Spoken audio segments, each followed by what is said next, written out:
ಶಿವಮೊಗ್ಗದ ವಾಲ್ಮೀಕಿ ನಿಗಮದಲ್ಲಿ ಅವ್ಯವಹಾರ, ಸಿಐಡಿ ತನಿಖೆಗೆ ವಹಿಸಿದ ಸಚಿವ ನಾಗೇಂದ್ರ. ಇದು ರಿಪಬ್ಲಿಕ್ ಕನ್ನಡದ ಸೂಪರ್ ಇಂಪ್ಯಾಕ್ಟ್.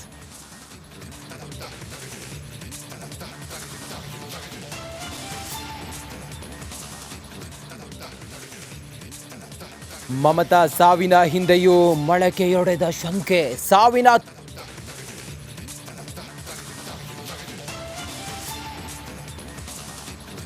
ಹಾಸನದಲ್ಲಿ ಪ್ರಜ್ವಲ್ ಪೆನ್ ಡ್ರೈವ್ ಹಂಚಿಕೆ ಕೇಸ್.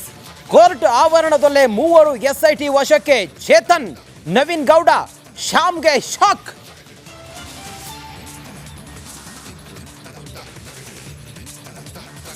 ಸಂತ್ರಸ್ತೆ ಕಿಡ್ನಾಪ್ ಕೇಸ್ನಲ್ಲಿ ಭವಾನಿಗೂ ಸಂಕಷ್ಟ. ಜನಪ್ರತಿನಿಧಿಗಳ ಕೋರ್ಟ್ನಲ್ಲಿ ಜಾಮೀನು ಅರ್ಜಿ ವಿಚಾರಣೆ. ಕೆಲವೇ ಕ್ಷಣದಲ್ಲಿ ಹೊರ ಬೀಳಲಿದೆ ಬೇಲ್ ಭವಿಷ್ಯ.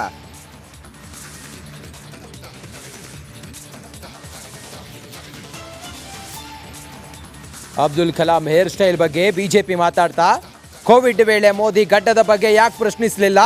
ವಿಜಯೇಂದ್ರ ವಿರುದ್ಧ ಮಧು ಬಂಗಾರಪ್ಪ ವಾಗ್ದಾಳಿ.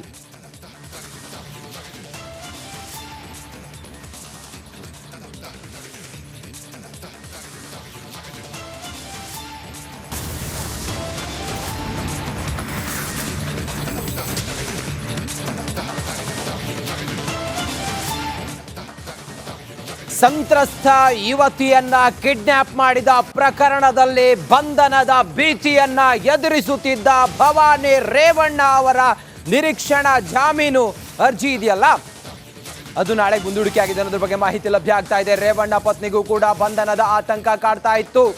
ನಿರೀಕ್ಷಣಾ ಜಾಮೀನು ಕೋರಿ ಭವಾನಿ ಅರ್ಜಿಯನ್ನ ಸಲ್ಲಿಸಿದ್ರು ಭವಾನಿ ರೇವಣ್ಣ. ನಡಿ ಈಗ ಶುರು ಮಾಡೋಣ.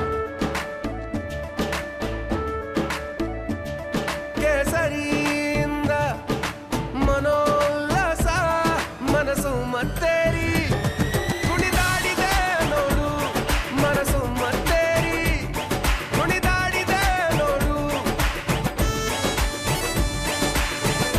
ಕ್ಷಣ ಕ್ಷಣವೂ ಆಚರಿಸಿ ಕೇಸರಿ ಹಬ್ಬ. ವಿಮಲ್ ಬಾಯಲ್ಲಿ ಹೇಳಿ ಕೇಸರಿ. ಜನಪ್ರತಿನಿಧಿಗಳ ಕೋರ್ಟ್ನಲ್ಲಿ ಅರ್ಜಿಯ ವಿಚಾರಣೆ. ಜನಪ್ರತಿನಿಧಿಗಳ ಕೋರ್ಟ್ನಲ್ಲಿ ಆಕ್ಷೇಪಣೆ ಸಲ್ಲಿಕೆ ಮಾಡೋದಕ್ಕೆ ನೋಡಿ, ನಾಳೆ ಬೆಳಿಗ್ಗೆ 11 ಗಂಟೆಗೆ ಜಾಮೀನು ಅರ್ಜಿ ವಿಚಾರಣೆಯನ್ನ ಮುಂದೂಡಿಕೆ ಮಾಡಲಾಗಿದೆ. ನಮಸ್ಕಾರ, ನಾನು ಜಯಪ್ರಕಾಶ್ ಶೆಟ್ಟಿ ಮಾತಾಡ್ತಾ ಇದ್ದೀನಿ. ರಿಪಬ್ಲಿಕ್ ಕನ್ನಡದ ಈ ವಿಡಿಯೋವನ್ನು ಶೇರ್ ಮಾಡಿ ಮತ್ತು ನಮ್ಮ ಚಾನಲನ್ನು ಸಬ್ಸ್ಕ್ರೈಬ್ ಮಾಡಿ. ನಮಸ್ಕಾರ, ಕರ್ನಾಟಕ ಪ್ರೈಮ್ ಟೈಮ್ಗೆ ಸ್ವಾಗತ. ನಾನು Jayaprakash Shetty.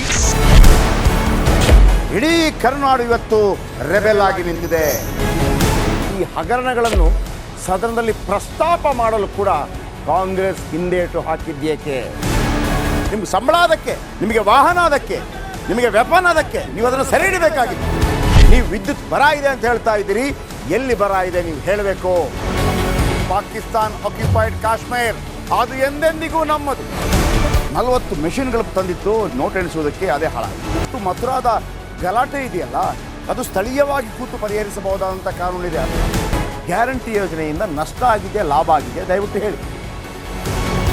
Dawood Ibrahim most wanted criminal ಯಾವಾಗಾದ ಅಂದರೆ ಇಲ್ಲಿ ತನಕ ಭಾರತ ದೇಶದಲ್ಲಿ ಓರ್ವ ದಲಿತ ಪ್ರಧಾನಿಯಾದಂಥ ಇತಿಹಾಸವೇ ಇಲ್ಲ. ರಿಪಬ್ಲಿಕ್ ವರ್ಲ್ಡ್ ಆಪ್ ಇದು ಕೇವಲ ಅಪ್ಲಿಕೇಶನ್ ಅಲ್ಲ, ಸಮಗ್ರ ಸುದ್ದಿಗಳ ಸಂಪರ್ಕ ಮಾರ್ಗಕ್ಕೆ ಕ್ರಾಂತಿಕಾರಿ ಬದಲಾವಣೆ. ರಿಪಬ್ಲಿಕ್ ವರ್ಲ್ಡ್ ಆಪ್ ಕೇವಲ ಸುದ್ದಿ ಅಪ್ಲಿಕೇಶನ್ ಅನ್ನ ಪರಿಚಯ ಮಾಡ್ತಾ ಇಲ್ಲ, ಬದಲಾಗಿ ಡಿಜಿಟಲ್ ಸುದ್ದಿ ಬಳಕೆಯ ಹೊಸ ಯುಗಕ್ಕೆ ನಾಂದಿ ಹಾಡ್ತಾ ಇದೆ. ಇದೊಂದು ಬ್ರೇಕಿಂಗ್ ನ್ಯೂಸ್, ಪ್ರಭಾವಶಾಲಿ ಕಾರ್ಯಕ್ರಮಗಳಿಗೆ ಗಟ್ಟಿಯಾದ ವೇದಿಕೆ. ರಿಪಬ್ಲಿಕ್ ವರ್ಲ್ಡ್ ಅಪ್ಲಿಕೇಶನ್ ಈಗ ಲೈವ್ ಆಗಿದೆ. ಗೂಗಲ್ ಪ್ಲೇ ಸ್ಟೋರ್ ಮತ್ತು ಆಪಲ್ ಆಪ್ ಸ್ಟೋರ್ ಎರಡರಲ್ಲೂ ಲಭ್ಯವಿದೆ. ಈಗಲೇ ಡೌನ್ಲೋಡ್ ಮಾಡಿ.